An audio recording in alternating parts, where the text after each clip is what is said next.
All right, today we're going to talk about life in the Civil War days. Um, it wasn't glory and wondrous things. Being a soldier is a tough life. You go through a lot of hardship. It is very difficult to live in these conditions. We talk about social distancing today. Not much social distancing going on in soldiers, so they had to learn to live with each other.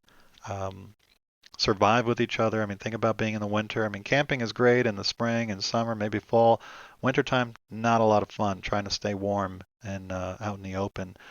Even in the summertime, when it gets really, really hot, wearing these wool clothing, it's not the best situation. Remember, these guys they're not taking showers and baths every day. In fact, they might not even be taking showers and baths every month.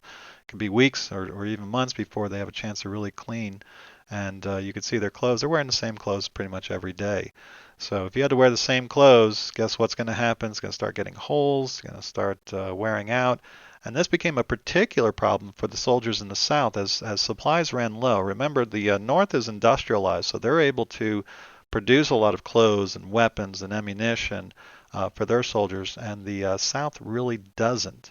So the soldier's life is really a difficult one. You know, disease killed more soldiers than the actual battles. I mean, bullets were not as feared as the disease. Again, we understand that because you can see that their social distancing is not very good. So diseases run very quickly through armies and camps and so forth. So they have to be very careful about that. Things are cold in the winter, too hot in the summer. They don't have the proper supplies. All they're doing is drilling. As you can see, the soldier says the first thing in the morning we do is drill and drill, drill again, drill, drill, drill, more drill, then lastly drill. So it's a boring existence. They're constantly marching around and doing their drills. Um, so they would go hungry. Maybe the food wouldn't arrive. Whatever food they would get, salt pork, dried beans, and biscuits, really hard biscuits, not especially appetizing, especially since you're eating it every day for a long time. So if that's all you're going to get to eat, it's a pretty miserable existence. Fruit and vegetables are just not available. It's hard to get that. You have to get things that can travel and won't spoil too quickly. So again, we talk about the uniforms. They start getting messed up, and if, as in the South, they don't have a lot to send their soldiers, so the situation for the Confederates deteriorates very quickly. Now, as for the women, wives and mothers that were left at home, all the men go off to fight, and so the women in the North have to learn to run their businesses and factories. Um, the women in the South have to run the plantations and farms, and things become more and more scarce. Now, I do want to make a quick point about the women here. Remember, right before the war, women are trying to get the right to vote. They're trying to get more rights. And as whenever a war happens, women have to step up and do more for their families and for their country, and that gives them more weight to what they have to say. Hey, we deserve more rights. We deserve equal rights with men. We're doing the same thing that men are doing right now. We're running these businesses and factories. We are capable. We can do these things. And so they get more and more credit because of the situation. It's a bad situation, but for women, it's an opportunity to show what they can do, and it helps their cause immensely. Um, but in the Confederacy, their money becomes worthless. Nobody wants their money. I mean, if I were to offer you monopoly money for your car, you wouldn't take it. It's worthless. It doesn't mean it. You can't take monopoly money and go to the store and buy something else. They'll laugh at you. So the same thing happened with the Confederacy and their dollar. People didn't want to get that money. They knew it wasn't going to last very long. The war was coming to an end. The Confederacy was going to die, and so that money became worthless. And whatever money people did have in the South, they couldn't use. So they can't buy anything.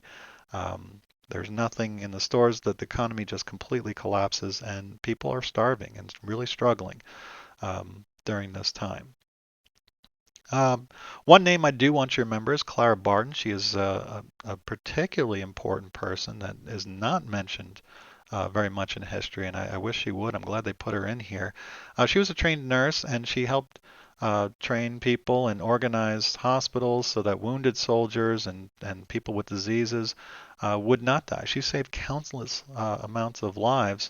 Um, and then went on to start the American Red Cross. She was very, very important. The American Cross exists today and does a lot of great things. So Clara Barton is the one that's behind all that. She organizes all these new techniques to help save lives, make hospitals more clean, and so that disease won't spread. I mean, one of the things, if you have surgery, if they cut you open, you're now can be exposed to disease a lot more than if you're, regular and healthy. The germs can get into your wound and cause an infection. And so she came up with techniques that they knew, but they weren't implementing. She forced them to make sure that these soldiers were protected, and all these lives were saved because of her efforts. Women also served as nurses and spies. Don't underestimate. Nobody talks about spies because they're secret. But spies were very important in this war. In fact, a lot of Confederate victories can be attributed to the spying that they did in Washington to find out where these troops were going. So even some cropped their hair, dressed as men, and went to fight in the battles. We don't know too much about them because they were hiding. They were not being truthful who they are. So it's hard to give them credit because they were doing things in a clandestine way. Um, and then these battles are being fought near people's homes. So people would travel to the camps and go, you know, the battle is right down the road. So I'm going to go visit my husband or my brother or whoever. And so these women and children will go and be near their loved ones at these camps.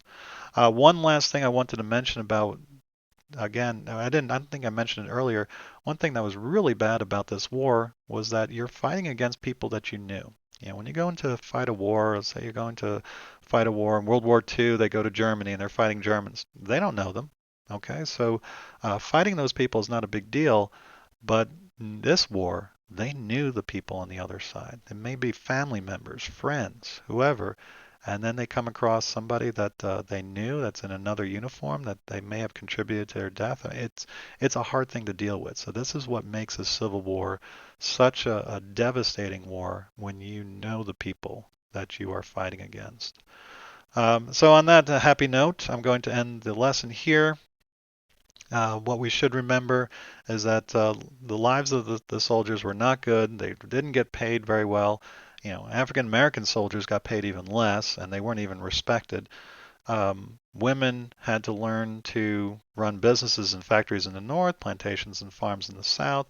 The economy collapsed. Their money became worthless, and they could not afford to keep their soldiers clothed and give them ammunition. This just made the South's demise come about even more quickly. Clara Barton, definitely remember her name. She starts the American Red Cross and does a lot to help keep soldiers safe and from dying from their wounds or disease, and that women played a big part that we don't really know exactly because they did it as spies. They pretended to be men, so we really don't know their names, but we do know that they did these things.